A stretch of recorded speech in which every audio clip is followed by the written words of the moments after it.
नमस्कार, स्वागत है आपका रिपब्लिक भारत पर। मैं हूं आपके साथ अनामिका सिंह काली। 10 बज रहे हैं और ये वक्त है आपको वो खबरें दिखाने का जो दावा है आपने ना इससे पहले कहीं देखी होंगी ना ही कहीं सुनी होंगी। यानी खबर के साथ खबर की पूरी पड़ताल सिर्फ हमारे साथ। आइए खबरों की शुरुआत करते हैं। संसद में आम बजट पर चर्चा कम और विदेशी फाइलों का शोर ज्यादा रहा। विपक्ष के नेता राहुल गांधी ने एप्स्टीन फाइल्स के बहाने सीधे प्रधानमंत्री मोदी और उनके मंत्रियों पर निशाना साधा, लेकिन सरकार ने भी इस बार डिफेंसिव होने के बजाय पलटवार के लिए पूरी तैयारी कर रखी थी। रिजिजू से लेकर हरदीप सिंह पुरी तक बीजेपी ने राहुल के आरोपों को मनोरंजन और झूठ की मशीन करार दिया। हालांकि लगातार हंगामा होता रहा। रिपोर्ट दिखाते हैं आपको।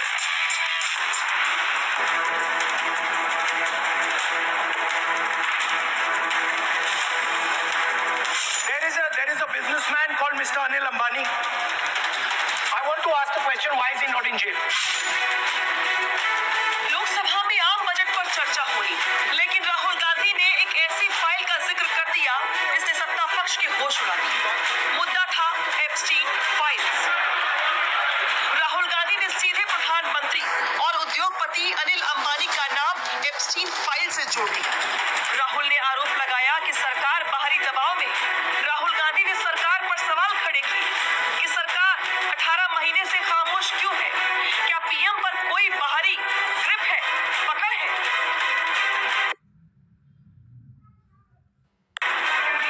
There is a businessman called Mr. Anil Ambani. I want to ask the question, why is he not in jail? The reason he is not in jail is because his name is in the Epstein files. यही नहीं, Rahul Gandhi cabinet मंत्री हरदीप सिंह पुरी का भी नाम Epstein file से जोड़कर हंगामा मचा चुके। राहुल ने दावा किया है कि हरदीप पुरी अपराधी एप्स्टीन से कई बार मिले। I'd also like to ask Mr. Hardeep Puri, who introduced him to Epstein. Mr. Rahul, no, I know who introduced him. आप एक बात मेरी सुन लीजिए पहले कि चाहे चैनल को सब्सक्राइब कर लीजिएगा। चैनल को सब्सक्राइब करना ज़रूरी है, इसलिए प्लीज़ चैनल को सब्सक्राइब कर लीजिएगा। आप अनिल अंबानी, मैं कह रहा हूँ, मैं Anil Sir, Ambani I know who introduced him. जो जिस And Mr. Hardeep Puri knows who introduced him. Rahul Gandhi ने एप्स्टीन फाइल्स के बहाने सीधे प्रधानमंत्री मोदी और उनके मंत्रियों को निशाने पर लिया, लेकिन सरकार ने भी इस बार रक्षात्मक होने के बजाय पलटवार करने की पूरी तैयारी कर रखी। किरण रिजिजू से लेकर हरदीप पुरी तक बीजेपी ने राहुल गांधी के आरोपों को मनोरंजन और झूठ की मशीन करार दिया। राहुल गांधी जी ने बजट पे भाषण देते समय बिना तर्क, बिना कोई सबूत और बिना नोटिस दिए वो इल्जाम लगा रहे हैं। जब आप किसी के ऊपर आरोप लगाते हैं, वो भी बहुत सीरियस किस्म का आरोप लगाते हैं, तो उसके लिए आप पहले नोटिस मोशन देना होता है, और नहीं तो आपका जो एलिगेशन है, आपका जो आरोप है, उस पे जो कागज है या जो मटेरियल है उसमें ऑथेंटिकेशन करके आप प्रस्तावित करना होता है। और हरदीप सिंह पुरी एक कैबिनेट मिनिस्टर है, उसका नाम लेकर के बराबर आरोप लगाते रहे। चेयर से टोकने के बाद वो पहले बोलते हैं सॉरी, फिर नाम लेते हैं। पहले ये होता था कि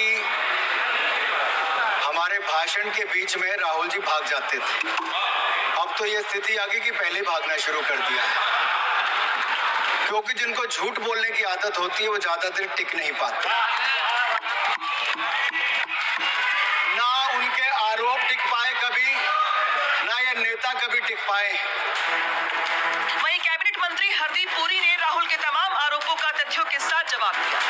हरदीप पुरी ने साफ कर दिया कि एप्स्टीन से उनकी मुलाकात केवल अंतर्राष्ट्रीय प्रतिनिधिमंडल के तहत हुई थी और सारी जानकारी पब्लिक डोमेन में मौजूद है। राहुल गांधी को तथ्यों की जानकारी नहीं। एक हमारे युवा नेता है जिन्होंने आज पार्लियामेंट में कुछ बातें रखी। He has a habit of making baseless allegations.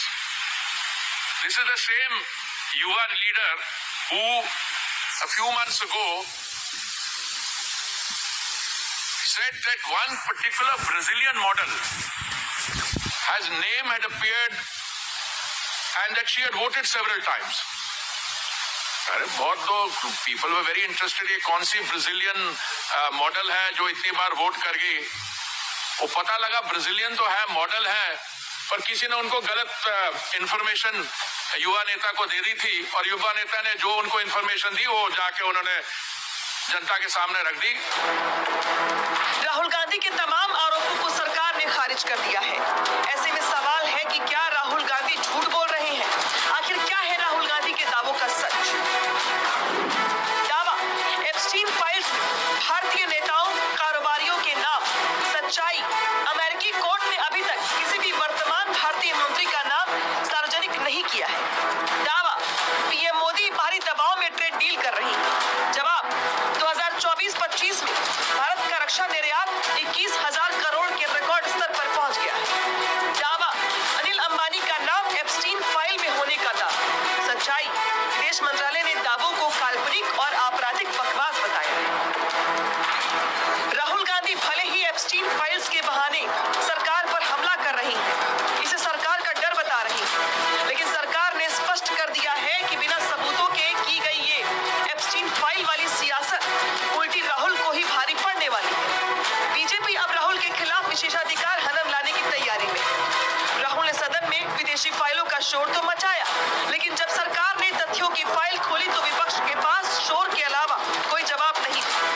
Epstein file के नाम पर प्रधानमंत्री को घेरने की कोशिश करने वाले राहुल गांधी आज खुद सवालों के घेरे में हैं। सवाल ये कि क्या विदेशी अपराधियों की बकवास भारतीय संसद की मर्यादा से बड़ी है? सवाल ये कि हरदीप पुरी और रिजिजू के तथ्यों के सामने राहुल के पास कौन सा ऑथेंटिक डेटा है? और तीसरा ये कि क्या बिना नोटिस के व्यक्तिगत हमले करना ही विपक्ष की नई संसदीय नीति है? अब देखना ये होगा कि क्या राहुल गांधी इन आरोपों को साबित कर पाएंगे या फिर राफेल और पेगासस की तरह ये एप्स्टीन फाइल भी सिर्फ एक सियासी बुलबुला साबित होगी जो तथ्यों की पहली दस्तक पर ही फूट जाएगी। Bureau report, Republic Bharat. Nice dress. H&M. Same. Okay, bye. Bye. Did you see that? Yeah, Shraddha Kapoor. No, H&M. So, it's H&M from Ajio. Shraddha Kapoor also shops on sale. Who doesn't like a good sale when it's Ajio All-Stars 10th anniversary? Live now. Sister Beena का message आया है, urgent. लिखा है मेरे बच्चे के treatment के लिए 1 लाख रुपए चाहिए डॉक्टर, तुरंत भेज दीजिए प्लीज। सिस्टर बीना, मैं पहले सिस्टर बीना को फोन करके पूछूंगी, फिर भेजूंगी, क्योंकि मैं मूर्ख नहीं हूँ। Well done doctor. यूपीआई कहता है अगर पहचान के व्यक्ति से भी ऐसे मैसेज आए तो हो सकता है कि उनके मैसेजिंग ऐप हैक्ड हो, तो पहले नॉर्मल कॉल करके चेक करो और कहो मैं मूर्ख नहीं हूँ। जाइए आप भी किसी का टेस्ट लीजिए। उधर संसद में आज वित्त मंत्री निर्मला सीतारमण ने बजट पर भाषण दिया। इस दौरान वित्त मंत्री ने कांग्रेस और राहुल गांधी को जमकर आड़े हाथों लिया। निर्मला सीतारमण ने आरोप लगाया कि कांग्रेस ने देश के गरीबों को लूटा है और कांग्रेस में अब सच सुनने की हिम्मत नहीं है। कांग्रेस की ओर से लगाए गए तमाम आरोपों पर वित्त मंत्री की ओर से एक एक कर न सिर्फ पलटवार किया गया बल्कि इतिहास की याद भी दिलाई गई। दिखाते हैं आपको रिपोर्ट में।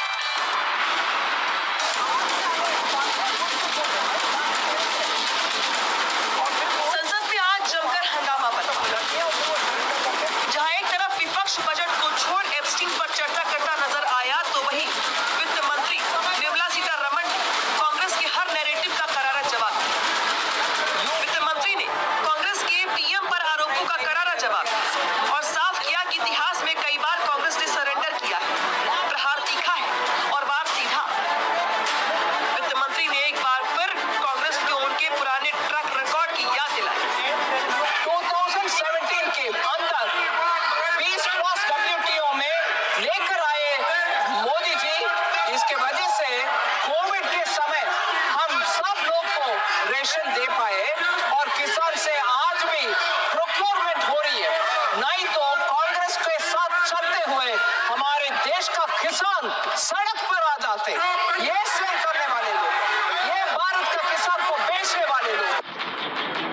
इतना ही नहीं, वित्त मंत्री ने नेता प्रतिपक्ष राहुल गांधी पर तंज तक कस दिया। निर्मला सीतारमण ने राहुल पर बिना बजट पढ़े चर्चा का हिस्सा होने का आरोप लगाया। नहीं है कि एनर्जी सिक्योरिटी के लिए हमने to insulate India from weaponization of energy matters, the budget pushes for autonomy in critical minerals. Customs duty का exemption हुआ, न्यूक्लियर पावर के लिए 2,500 crores अलॉट हुआ and national green hydrogen mission के लिए 600 crores अलॉट हुआ।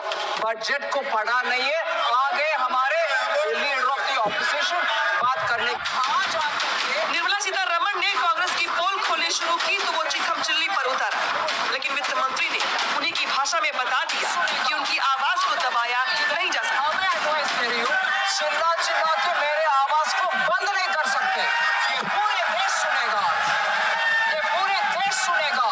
आप आकर के इधर हमें एडवाइस दे रही हो।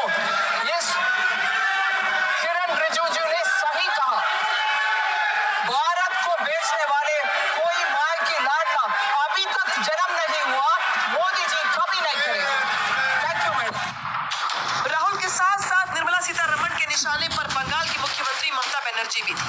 वित्त मंत्री ने ममता बनर्जी के आरोपों का जवाब देते हुए तंज किया कि सुप्रीम कोर्ट में डांट खाओगे, फिर कहोगे कि केंद्र सरकार कुछ नहीं दे रही है।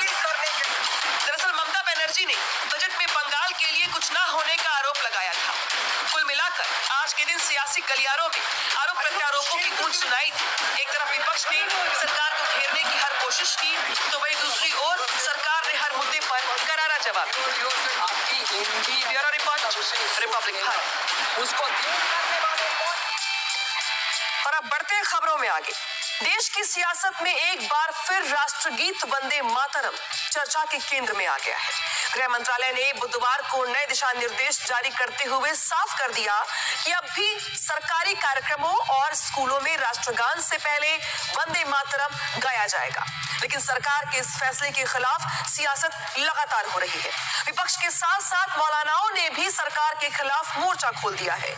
आखिर क्यों राष्ट्रीय गीत को लेकर हो रही है जमकर सियासत, दिखाते हैं आपको इस रिपोर्ट में।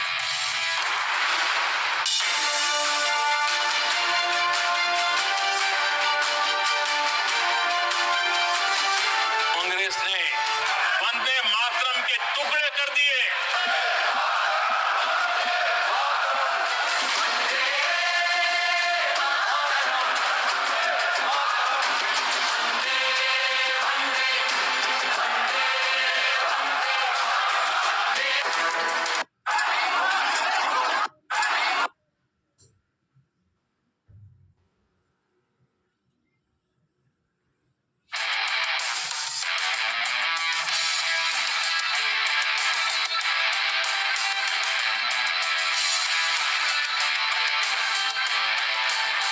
तो यहाँ पर दिखा रहे थे कि किस तरीके से राष्ट्रगीत को लेकर हंगामा हो रहा है और जिस तरीके से खबर सामने आई, इसके बाद न सिर्फ देश के